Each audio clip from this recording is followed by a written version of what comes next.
Hi అండి. అందరూ ఎలా ఉన్నారు? అందరూ బాగున్నారా? నేను బాగున్నాను. మీరందరూ బాగుండాలని మనస్ఫూర్తిగా కోరుకుంటున్నాను. Welcome back to our channel. ఈ వ్లాగ్ వచ్చి సండేది మీతో షేర్ చేసుకుంటున్నాను. సండే అంటే అందరం ఇంట్లో ఉంటాం కదండి. రోజు అయితే పిల్లలు కాలేజీలకి స్కూళ్ళకి అయితే వెళ్తారు. మగవాళ్ళు అయితే అందరూ వాళ్ళ జాబులకి వాళ్ళు వెళ్తారు. ఉండే ఒక్కరోజు వాళ్ళకి ఇష్టమైన వంటలు అయితే చేసి పెడితే తింటారు కదండి. అందుకే ఎప్పుడు వాళ్ళకి ఇష్టమైన వంటలు అయితే చేసి పెడతాకే చూస్తానండి. పొద్దున్నే లేచిన తర్వాత అయితే ఇంట్లోని బయట అయితే క్లీనింగ్ అంతా చేసుకొని పనంతా అయిన తర్వాత టీ అయితే పెట్టుకొని తాగానండి. తర్వాత పిల్లలు కూడా లేచారండి. వాళ్ళకైతే వాళ్ళ టిఫిన్కి అయితే ఇంట్లో ఇడ్లీ పిండి అయితే ఉందండి. వాటితో అయితే ఊతప్పాలు అయితే వేద్దామని పిల్లలకైతే టిఫిన్కి ఊతప్పాలు వేశానండి. టిఫిన్ తినేసిన తర్వాత అయితే మార్కెట్కి అయితే వెళ్ళారండి. వెళ్ళి మటను ప్రాన్స్ అయితే తెచ్చారండి. ఇవాళ అయితే రెండిట్లతో కర్రీ అయితే చేస్తానండి. ఇవాళ అయితే బిర్యానీ అయితే వండడం లేదండి. ఇవాళ rice, mutton curry, prawns curry అయితే చేస్తున్నానండి. ఎందుకంటే ఇవాళ ఇంట్లో అయితే కొంచెం క్లీనింగ్ అయితే ఉందండి. ఎందుకంటే వరలక్ష్మి వ్రతం వస్తుంది కదండి. దగ్గరికి అయితే వచ్చేసిందండి. ఇంట్లో అయితే క్లీనింగ్ అయితే మొదలు పెట్టాలి కదండి.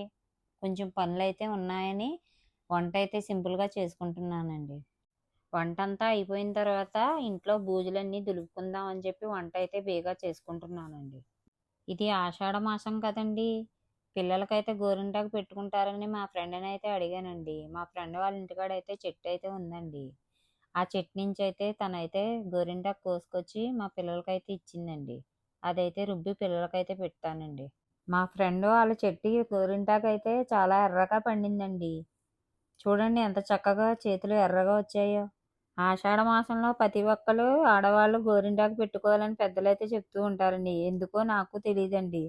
మీకు తెలిస్తే నాకు కామెంట్ సెక్షన్లో అయితే చెప్పండి. నేనైతే ఎప్పుడూ ఆషాఢ మాసంలో గోరింటాకు ఎలా సంపాదించి చేతులకైతే పిల్లలకి మాకు అయితే పెట్టుకోవడం అలవాటండి. కానీ ఏ మాటకి ఆ మాట చెప్పాలి కానీ గోరింటాకు అయితే చాలా ఎర్రగా పండిందండి. ఈ లోపల అయితే ఓ పక్క రైస్ ఉడుకుతుందండి. ఓ పక్క అయితే మటన్ కర్రీ అయితే వేసి విజిల్ వేయించుకుంటున్నానండి. ఆషాఢ మాసం కదండి. మీ షాపింగ్ అయితే ఎక్కడి వరకు వచ్చిందండి? నాతో కామెంట్ సెక్షన్లో అయితే షేర్ చేయండి. నా షాపింగ్ అయితే కొంచెం చేశానండి. మీతో అయితే నెక్స్ట్ వీడియోలో అయితే షేర్ చేసుకుంటానండి. అలాగే పూజకు కావాల్సిన ఇత్తడి ఐటెం కూడా కొన్ని అయితే తీసుకున్నానండి. అవి కూడా మీతో అయితే షేర్ చేసుకుంటానండి. అలాగే కొన్ని ఐటమ్స్ అయితే మీషోలో కూడా ఆర్డర్ అయితే పెట్టానండి. అవి కూడా వచ్చేయండి. మీతో అయితే షేర్ చేసుకుంటానండి. ఇప్పుడైతే పచ్చిరొయ్యల కర్రీ అయితే వేస్తున్నానండి పొయ్యి మీద. ఇవాళ అయితే 2 కర్రీలు చాలా బాగా కుదిరాయండి. మా వాళ్ళైతే పచ్చిరొయ్యలు అయితే ప్లెయిన్గా వండితేనే బాగా ఇష్టపడతారండి. అందుకే పచ్చిరొయ్యల్లో ఏమీ వేయకుండా ఉత్తిగా అయితే ఇగురైతే పెడుతున్నానండి. సండే కూడా ఎందుకంటే క్లీనింగ్ పెట్టానంటే ఇంట్లో అయితే అందరూ ఉంటారు కదండి. మనకు అందని చోట అయితే పిల్లలు కూడా హెల్ప్ చేసి బూజులు అవి దులుపుతారు కదండి. మనమే ఎక్కువగా టెన్షన్ పడకుండా పిల్లల చేత కూడా కొంచెం కొంచెం చేస్తే వాళ్ళకి అలవాటు అవుతూ ఉంటుందండి. ఫ్యాన్లు అవి తుడిచి బూజులు అవి దులుపుకొని చేసుకుందామని వాళ్ళైతే మొదలు పెట్టానండి క్లీనింగ్. తర్వాత సెల్ఫ్లు అవి దులిపేటప్పుడు అయితే మీకు షూట్ చేసి అయితే చూపిస్తానండి.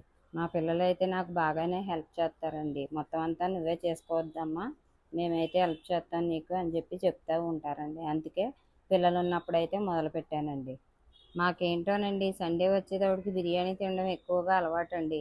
ఆ అలవాటు మూలన వాళ్ళు బిర్యానీ చేయలేకపోతే ఏదోలాగా ఉందండి.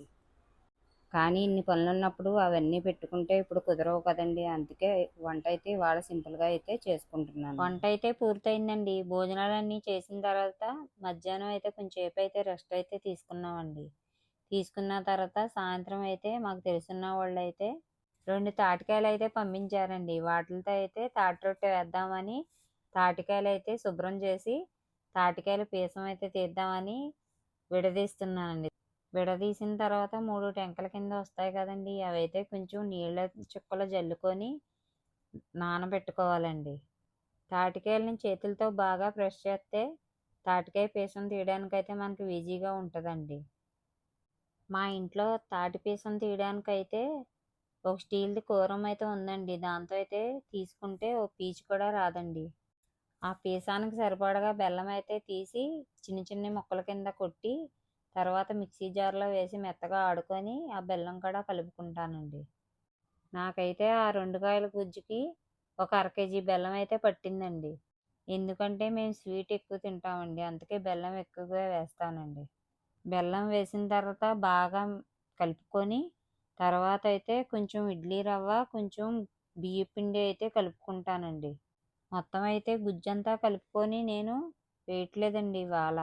కొంచెం అయితే బాక్స్లోకి తీసి స్టోరేజ్ చేసుకున్నానండి, అదైతే నిలవ ఉంటుందండి. కొద్దిగా దాంట్లో అయితే కొంచెం వరిపిండి, కొంచెం ఇడ్లీ రవ్వ అయితే వేసి బాగా కలిపి రొట్టె అయితే వేసుకుంటానండి. దాంట్లో కొంచెం టేస్ట్కి సరిపడగా సాల్ట్ కూడా వేసుకోవాలండి. బాగా కలిపిన తర్వాత కొంచెం సేపు అయితే పక్కన పెట్టుకుంటే బాగా నానుతుందండి, రొట్టె అయితే బాగా వస్తుంది. తాటి రొట్టె అయితే మీరైతే ట్రై చేశారండి? ట్రై చేయకపోతే ఇలా ట్రై చేయండి, బాగుంటుంది. అంతేనండి. ఈ బ్లాగ్ వచ్చి మీకు నచ్చినట్లయితే లైక్ చేసి, షేర్ చేసి, సబ్స్క్రైబ్ చేసుకోండి. అప్పుడే నా వీడియోస్ మీ దాకా చేరుతాయి.